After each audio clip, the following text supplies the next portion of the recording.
Hello and welcome to another episode of E.TV. In this episode, we're going to talk about the Jet Report week number tres. Now let's start talking Spanish because this is Spanish Heritage Month in the NFL, and it's only fitting that the Jets played the Miami Dolphins in South Beach, Miami.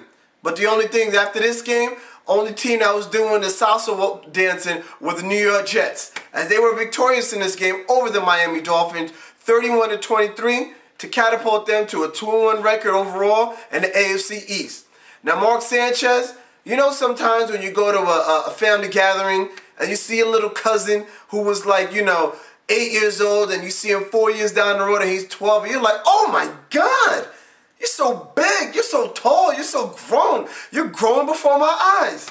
Well, all the Jet fans, that's how they're feeling about Mark Sanchez. Because after another masterful performance, all they can say is, oh my God, we have our first real quarterback since the heydays of Willie Joe Namath. I mean, hey man, let me tell you something. The guy had 3 TDs, no interceptions, and I mean, he doesn't even look like a second-year player. The guy's looking like he's been in the league 4 or 5 years, and he knows the offense like the back of his hand.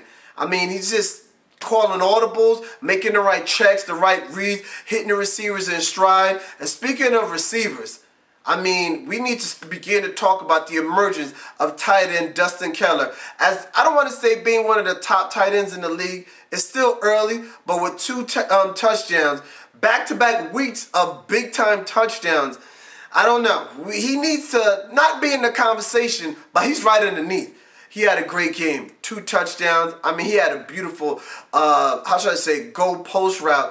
fade route in the end zone with the cornerback covering him, still able to catch the ball. And Braylon Edwards, I know last week we discussed about his problem regarding catching the DWI, but the only problem that he had in this game was pretty much, wiping the sweat off his face after scoring a touchdown. Because, I mean, he didn't start in the first quarter.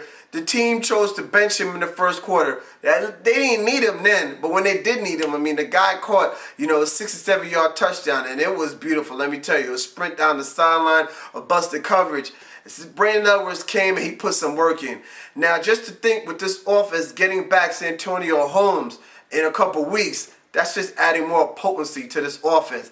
I mean, Darrelle Revis didn't play in this game with an injured hamstring. But, you have Antonio Cromartie, and this is the game in which he had to match up with Brandon Marshall. And Brandon Marshall, I mean, he's definitely in the conversation as one of the big dog receivers. 10 receptions, 166 yards, and some touchdowns in this game. I mean, the guy is a beast. But back to the Jets, I mean, defensively, they really didn't look like they were struggling. What I noticed in this game, though, is without Darrelle Revis, Rex Ryan isn't really more on the all-out, send everybody blitz. It's more like we're going to have everybody at the line, but we're going to man up, or maybe play some zone, or disguise coverages. It's not just the all-out, get him type of defense. It's more like, playing regular defense. So, I mean, Darrelle Revis, who really does bring a lot to this game.